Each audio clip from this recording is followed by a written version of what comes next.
Good afternoon, Junk Show viewers. We are here again on Friday noon PST on the Well Fit and Fed Facebook page, as we are every week. And this week I have a very, very special guest with me, Dr. Jen Fit, who is coming to us from California. And she's definitely having better weather than we are here in Seattle. And you said you're preparing to move. Yes. Getting ready to move.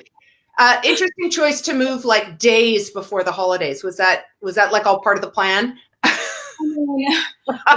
The lease is up first week in January, and I didn't want to be scrambling after that because what if you don't find a place and then everything's taken? Like, let me find it now.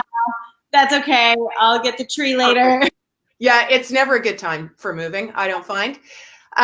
Thanks everybody who's joining us. I know we're getting close to the holidays, so sometimes hard to find time to watch us live, but the good news is we live on forever on the YouTube channel on Well Fit and Fed. And before I go any further, looks like we lost Jen. I'm just going to give her a text to log back in, and I'll do a quick word on our sponsor. 1 second. Let me just give Jen a little text, and there we go.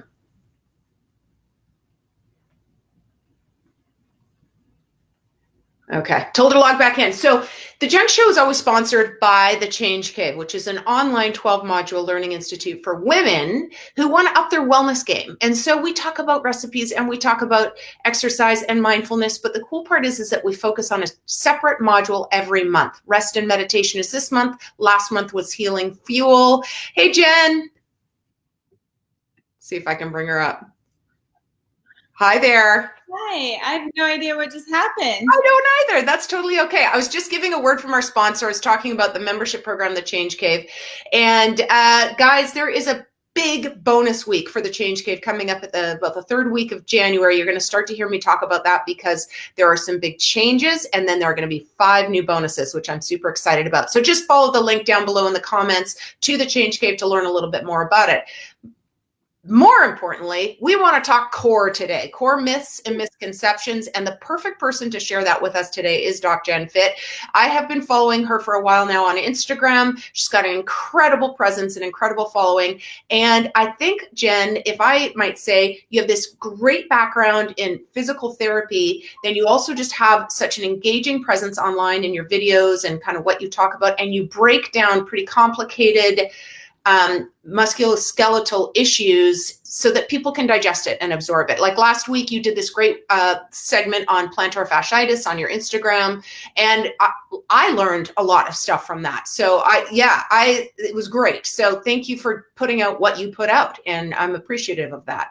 So can you tell me a little bit? You were a practicing clinical physical therapist, and now you are this like online wonder who has a kabillion followers, and you have all sorts of cool programs, which we're going to talk about. But tell me a little bit about that transition from being a patient-driven physical therapist to now you are more in the online space. Yeah, I mean, it's just so incredibly crazy. I never thought this would happen. And I always say business, that's over my head. Like I'm going to be working for someone. I'm going to be in an office and I'm going to do all that stuff. And it just kind of took a turn naturally. I started building a following through fitness and that kind of thing when I was in grad school, actually. And then once I graduated, I was like, well, I want people to know that I have a degree and I know something. And so I just started educating based on the body. And from there, it took off even more and way greater than any of my fitness stuff. So it really meant a lot to me. So I was just like, let me pour into this. Let me give back. What are people wanting? What are people wanting to learn? And the more that I continue to do that, the more people were wanting to work with me personally, or they wanted more information. And I just started to see the online space change as well. Like people weren't seeing my stuff as much. I wasn't coming up in the feed all the time. So I was like, what can I give someone where I don't have to just rely on hopefully they see it in a post. Yeah. Maybe this post will help them. Maybe it won't. Like, how do I even know that's what they need for their body? So how can I give them something that's more tangible? Mm-hmm. And so that's when I was like, well, mobility method, like it just makes sense. People love me for mobility. It is the foundation before you build on strength and programming and anything else. So it just made sense to me. And it felt like a natural fit of like, okay, I have no idea how to do online marketing or launch a program, but I'm going to put it out. And good for you. decided and put it out, and people really, really received it so well. And it's been helping so many people across the board, like in so many different areas, whether they're in pain, whether they're not. Like it's been amazing. And so I've just continued the journey from there. That's great. Well, thank you for doing that. You're able to reach so many more people than you are just sort of one-to-one in a clinic setting. And so it's super helpful. And it's one of the reasons I left chiropractic was I just felt like I wanted to cast the net a little bit wider. And I appreciate that professionals like yourself and myself are out there educating and providing really, really practical application for people to help themselves get better, healthier, more well. And so thanks so much for that. We are talking about specifically core today. And there's a lot of myths and misconceptions around core. And people think, oh, I did 1,000 sit-ups today, I'm good. So let's talk about like, what is the core exactly? And let's start there. Yeah. I mean, the core has just become such a popular term, right? We're talking really into the abdomen area. And I believe that the core is more of your central pillar. So it's like your entire trunk going from the pelvic region all the way up through the shoulders, because it's all connected. And then it spheres around us. So it's not just the front of the body, but it's also the back of the body. Yeah. And it's how it holds in that entire trunk, spine, that whole place in order for our limbs to then be able to move around it. Mm-hmm. So core to me is really, it's encompassing the entire sphere from bottom to top and from the entire way around. And specifically, if we talk about like the inner lining of the core, it's like this little box area that we can talk about. So we have the bottom of the box being the pelvic floor area that no one knows about, right? I know we're going to dig into that too, because we're so unaware of what's happening in the pelvic floor and no one wants to talk about it. Yeah. Things down there, like maybe there's muscles, I don't know. But yeah. I don't want to go there. Yeah. Exactly. But we need to go there. There are muscles there and they work and they function just like the rest of our body. So we get to bring attention and awareness. You're frozen there just for a sec, Jen. This is so good too. Oh my goodness. Inner lying muscles right along the spine. And then the top of the box is actually the diaphragm.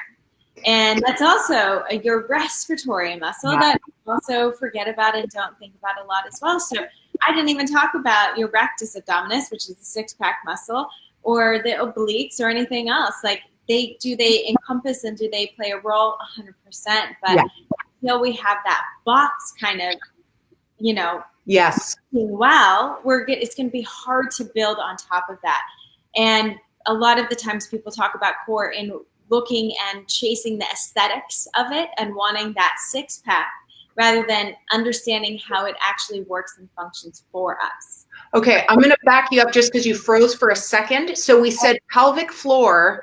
What were the sides of the box? And then we got the top, the diaphragm, but just tell me like what the sides were, because that's so important. So the sides were the transverse abdominis. So this is like our corset muscle that comes around and wraps toward the back, and then that comes and wraps in toward the back, which is the multifidi. So that's like really small, underlying deep spinal muscles right into the spine. So that's not even talking about the external, like erector spinae, the strips of muscles that go down the spine. They're just like the little tiny ones in the spine. And then that connects around with the transverse abdominis. You have the diaphragm at the top and the pelvic floor at the bottom. Okay, I love that. And it's interesting. I just had a recent injury and it took me probably 5 months to figure out. So it was chronic hip flexor issue, just would not shut off. It ended up being bilateral for a while, just spasm. I stretched it, I strengthened, just wouldn't shut off. And it wasn't until I addressed the multifidi muscles of the lower spine and some glute strengthening that those things finally said, okay, thank God we can let go. And so those of you out there who are suffering some chronic injuries and stuff, you may not even realize the connection that your injuries have often to a weak core or a portion of the core that's weak. And so definitely something to address. And so let's go right into the pelvic floor piece, because a lot of the audience or a lot of the viewers are women, a lot of women over 40, menopausal, postpartum. And I'm curious kind of how you sort of identify that for people and how you give them some practical solutions for that.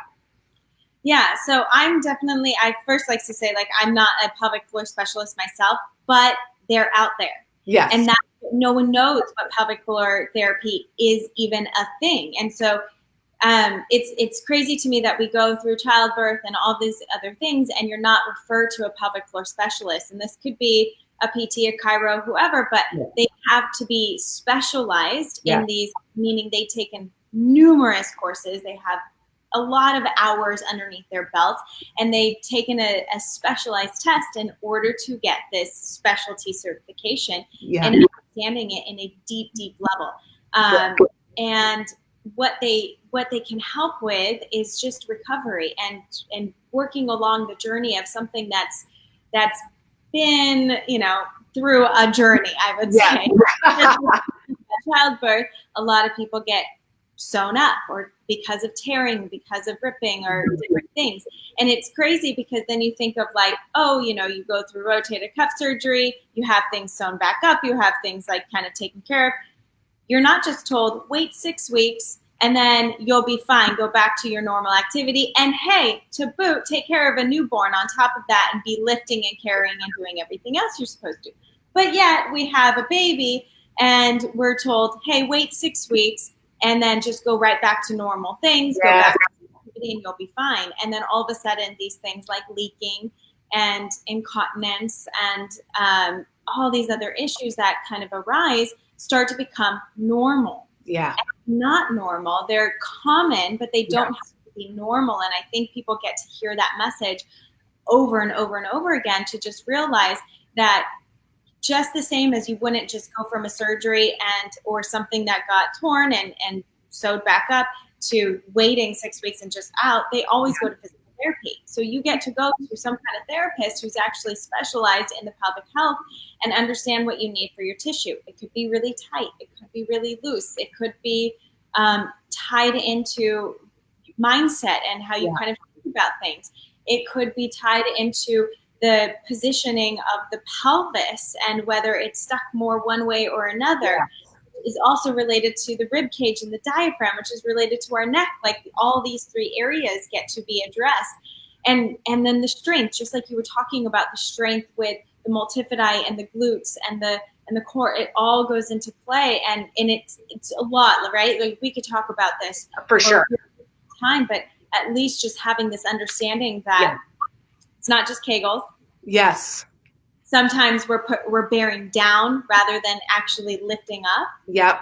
And it's not, and sometimes we're already tight. So that's like doing a Kegel is like, oh, my bicep is already tight. Now I got to tighten it even more. Yeah.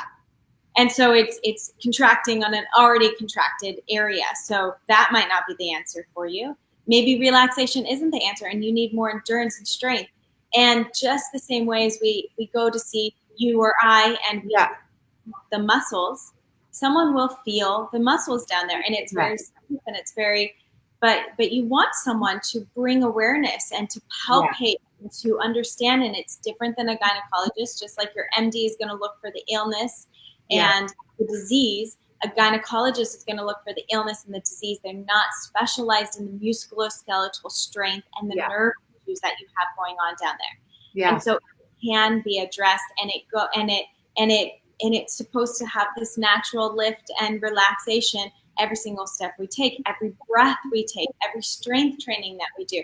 And so that's why it's so in relation to the core, because if we think of like a box and we fill it with pressure, just like we take a breath, if we take a breath, we're going to push down onto that core, just like our diaphragm is going to, everything kind of expands. And then as we breathe out and everything collapses in, think of, we take a breath out and we breathe out, our rib cage comes down, our belly comes in, and hopefully our pelvic floor naturally lifts. But we might not even be aware that we don't have that happening. Yeah. So when you are, obviously thing number one, the takeaway here, viewers, is first of all, acknowledge that the pelvic floor is part of your core. So that is an important part to address. And if you believe at all that there's any issues there, have it evaluated by somebody who is qualified in pelvic floor. Typically, physical therapist is going to be your go-to, but make sure they're certified in pelvic floor therapy. And then from there, when people are at the gym and they're starting to design, addressing the full core, are there specific things that you give kind of for pelvic floor, or are the exercises you give encompassing all sides of the box? Usually all sides of the box, but it always depends, right? It depends on just, can I bring different awarenesses to different areas and start to, sometimes people are too focused in on pelvic floor and they are having that tightening issue. So sometimes we need to take a step away, and I want you not to think about it. I want you to be able to run and relax and do other things without like, oh, is this contracted tight? So it depends, but it also is just playing a big role. So sometimes just starting to take awareness in is like, okay, can I even just sit on a chair, put my hands around my rib cage and take a deep breath in from my rib cage and feel that rib cage expand. And as I breathe out, can I feel that rib cage come in and know that I'm contracting my abdominal? Can I feel my pelvic floor lift? Can I feel my back tighten? And that's how you start to get that whole inner lining kind of working as one and working together. And then that's when you can say, okay, as I go down in a squat, I'm going to take a breath in. As I come up, I'm going to take a breath out so that I know that I'm contracting and I'm using everything. And maybe it's, I'm going to start to breathe out as I'm lifting so that I know, or like as I'm at the bottom of the squat before I even lift, I'm before you transition. Yeah. So that I know that I'm squeezing everything as I come back up onto that movement. Yeah. So the kind of relaxing and opening, and then the breathe out and the contracting, and that as you come up. So we can utilize our breath in all these different ways in order to just start to become aware of the core, understand that it wraps around to the back. That's why we talk about how it can be related to back.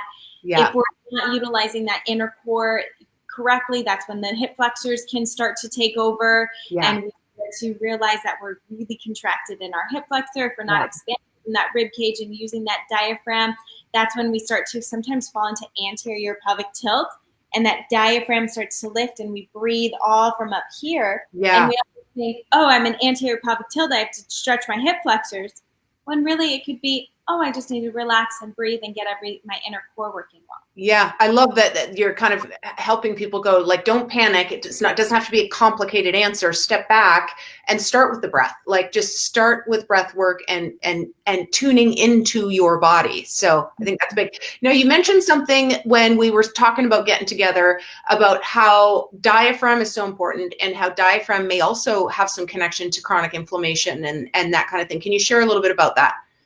Yeah, I mean, and just like, very easy way to start to look at it is we're going to put in our stressors all through life. All through life, we have different stressors that happen. We have kids that are yelling. We have jobs we need to get back to. We have work we need to do. We have holiday stress, whatever it may be. We're going to have stress. So it's how can we adapt our body in those situations so that we're not increasing that stress level? Because every time we increase the stress level, we increase inflammation. That is just what is happening in the body. And when we hold on to inflammation, it becomes chronic. That's when we become more sensitized to pain. That's when fluids aren't going to move as well in the body. We're going to get stiffer. We're going to get tighter. And mobility isn't going to happen as well. Yeah. And so when we adapt in those situations, we can use the breath. And it can just help you to respond differently to those situations. So that's when I like to say, if we think of just a box of the breath, and we have the inhalation phase and the exhalation phase. If we split that in half, the inhalation phase is more of the excitatory. That is your sympathetic. That's your scared me. The exhalation phase is your relaxing, your parasympathetic. You went to get a massage and you're like, right? It's that long exhalation phase. So the easiest way to just start to think about this is, am I in stress, and can I increase my inhalation phase longer than my exhalation? So can I take a longer, slower exhale? Yeah. And a shorter inhale? And can I start to calm down the body?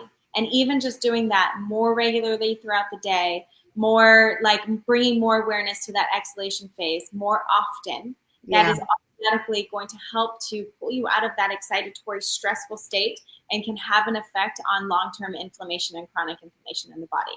I love that. And the diaphragm is 100% engaged during both of those processes. Yeah. And so it has a lot of play and control over how that functions and how the outcome is. And so I think that's so good too. I'm working with a personal trainer out of Toronto. I just started with her recently, and we spent a lot of time in the very beginning talking about exactly where to breathe, because I'm a breath holder when I lift heavy. And she just was like, let's stop everything because we need to figure that out first. And she was really great about kind of when you transition your breath, focus more on the exhale than the inhale. And that can, for those of you guys that work out, maybe that's your takeaway today, is when you are working out and you're lifting weights, focus on what you're doing with your breath and where you're placing the transition breath or a transition from inhale to exhale. So I think that's really key too. That is such good stuff. Your initial program is called the Mobility Method. How do people find that? So it's all on my website, docgenfit.com. That's my Instagram handle, my YouTube channel, like everything. I've made it. DocGenFit. Good for you. Yeah, you did well. I was able to get that for mine too. And I've had so many of my business coaches go, oh, good job. Because you can't do it after the fact, right? Exactly. So so those of you entrepreneurs out there, make sure that your name, you can get it across all your platforms. Okay. Commonly people, like, for example, I had someone in my life just last week say, I want you to help me with 6-pack abs. I want to get that, you referenced it earlier, the aesthetic, and I want him to understand the whole concept of core. So what is your script for people who say, oh, I did 1,000 crunches and, my back's still hurting or whatever. So what do you tell them in that situation? Well, I say the reason that we've always said, we need to do core for back strength or for back pain or anything is because if we look at a quick breakdown of the body, we can look at like mobility, stability, and it kind of alternates through the body in this way. And the neck is more stable, upper back more mobile, low back more stable, hips more mobile, knees more stable, ankles more mobile, feet more stable, big toes more mobile. That's how it should technically overarching be. Do we want mobility and stability throughout the entire body? Yes. But the reason why, and then if we look at that, the places that people typically get more pain are the areas of stability: neck, low back, knees, feet. Mm-hmm. What we've done there is we said, oh, well, they need to be more stable. So we need to increase strength there. And so we do a lot of core, we do a lot of strengthening, right? And though that could help, it might not be the answer. So what if it's above and below that area are actually not open enough? So what if your back isn't moving and mobile enough? What if my hips aren't moving and mobile enough? What if my big toe, because it plays all the way up the body, isn't mobile enough? So that's where it's like, rather than focusing on just the core for that 6-pack abs and for the back pain, take a step back and open up the upper back, open up the hips, and then we can start saying, okay, rather than just crunches and hammering into the front part of that rectus abdominis, let's go to the breath. That's how am I breathing? How am I breathing when I'm doing exercises? Am I even breathing during exercises? Because that was something that you even brought up that you weren't doing. And how can I bring more awareness into not just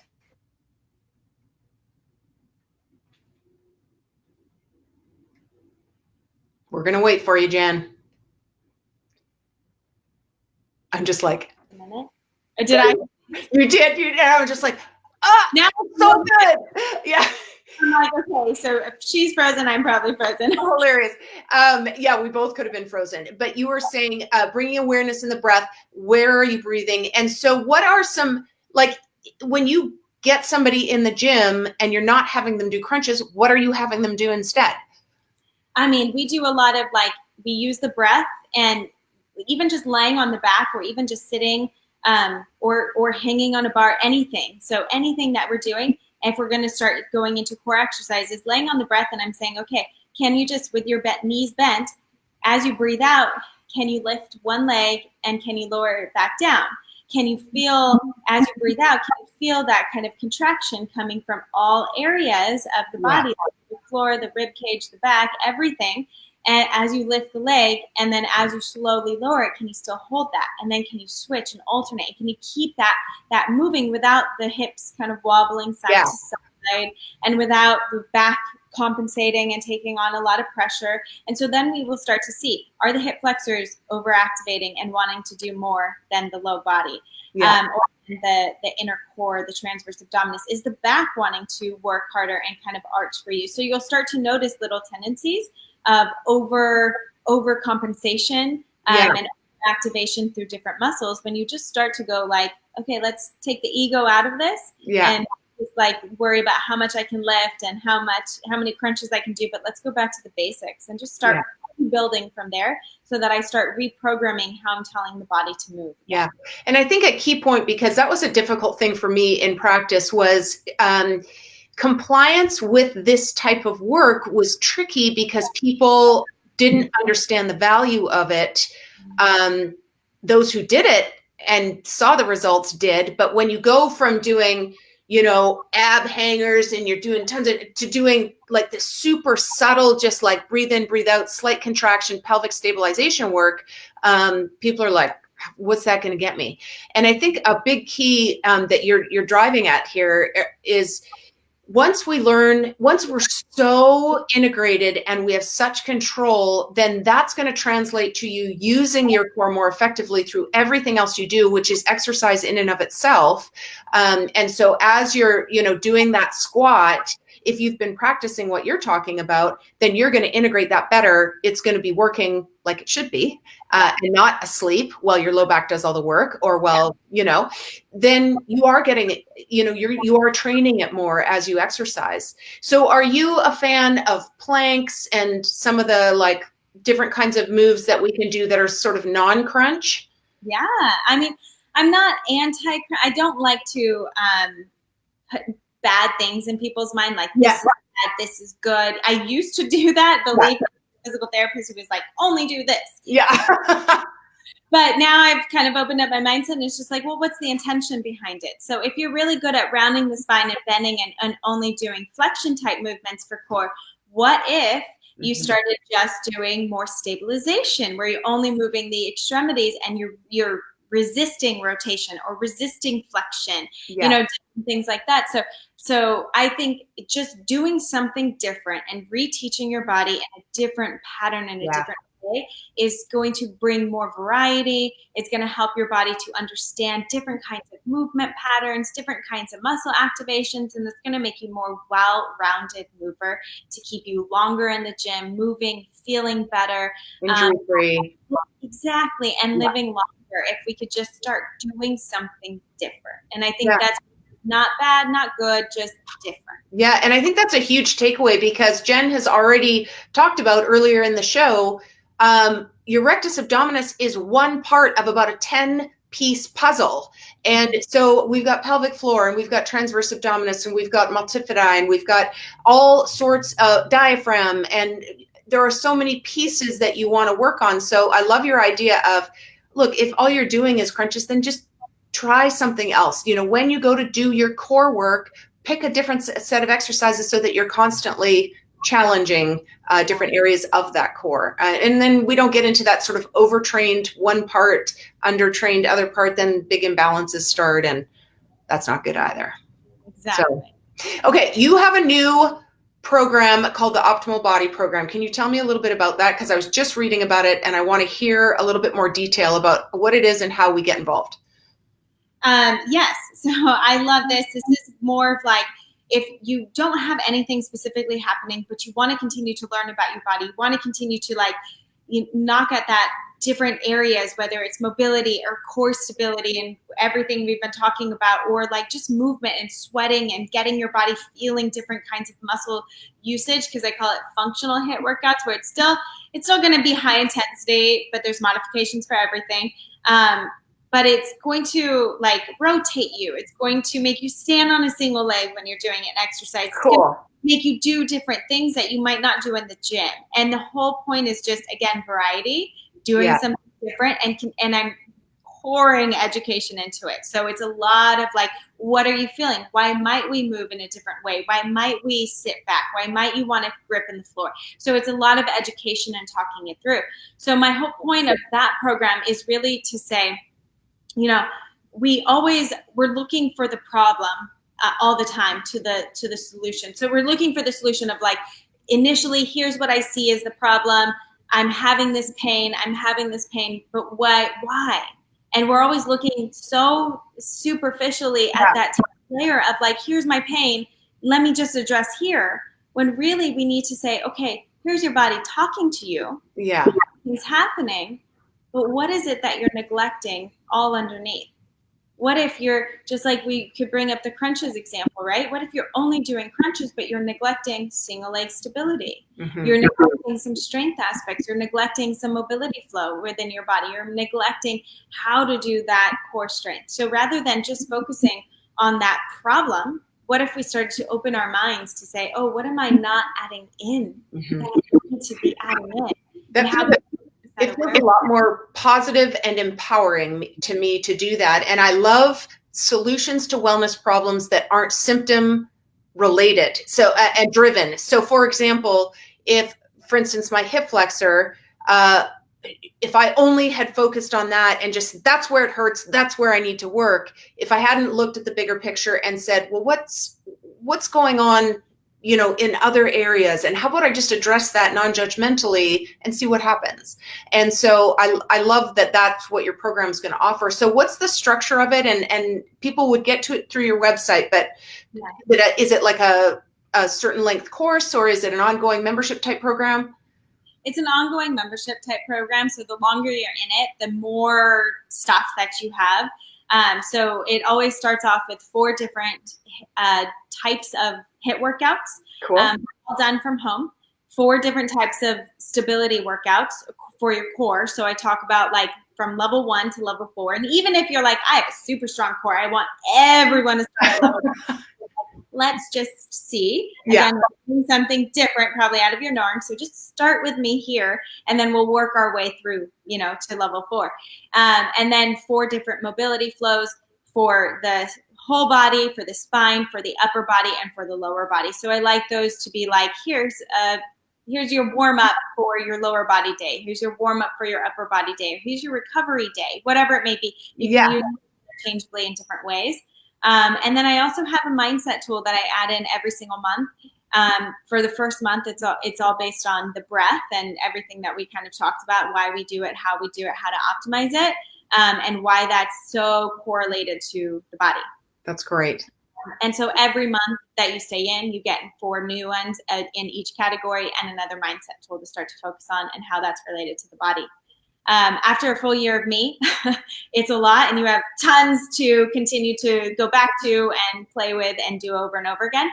And then I add in friends. And so I have all my friends come in and introduce their idea of what functional strength looks like, core stability looks like for them, and mobility might look like for them.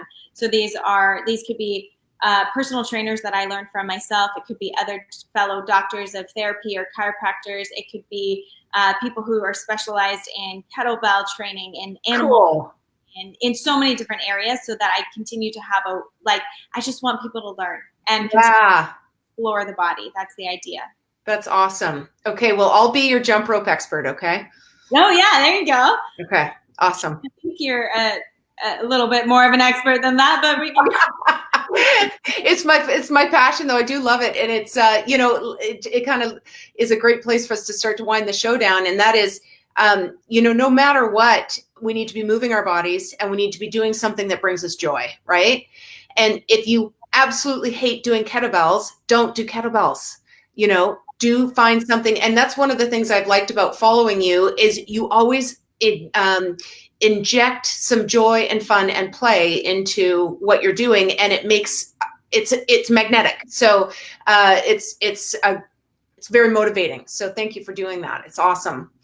So is there anything that I have glossed over that maybe we want to leave the audience with, or any last minute tips or pearls that you want to share? I feel like we went through a lot, and we can dive into everything so much deeper, you and I. But I just, there's always ways to continue to learn. And through my page, I also host free challenges. So throughout the year, I do free challenges so that people can get a little bit more than what's on Instagram, and you get it delivered right to you, so you have it, and it's free. Yeah.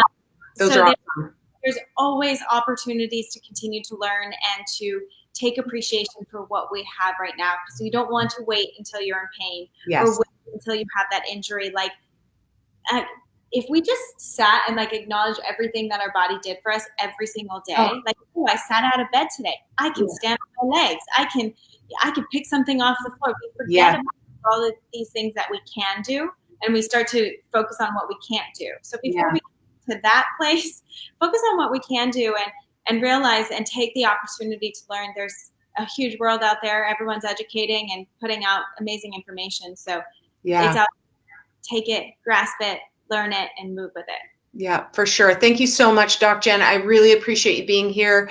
You've been just a total wealth of information, and I know people will continue to find you on your Instagram, Doc Jen Fit, and then go to her website, guys, because like she said, there's lots of free resources there, and there's also her programs there if you want to follow up, and please do, because I don't bring anyone on the show who I don't feel is the real deal, and you're the real deal. So thank you so much for coming and joining. And listen, good luck with that move. And happy holidays, and I love your Christmas sweater. It's fantastic. It's and we will be in touch, Jen, I'm sure, with each other. We travel in some similar circles, so I will look forward to seeing you next time. And to everybody else out there, have a great week. I will see you next week. We are doing what to do when you have a hangover, because sometimes it happens, and we're going to give some natural solutions for that. So right around New Year's, it's kind of the perfect time. Okay, guys, we'll see you later. Thanks, Jen, and we'll be in touch, and have a great day, everybody. Thank you. Bye.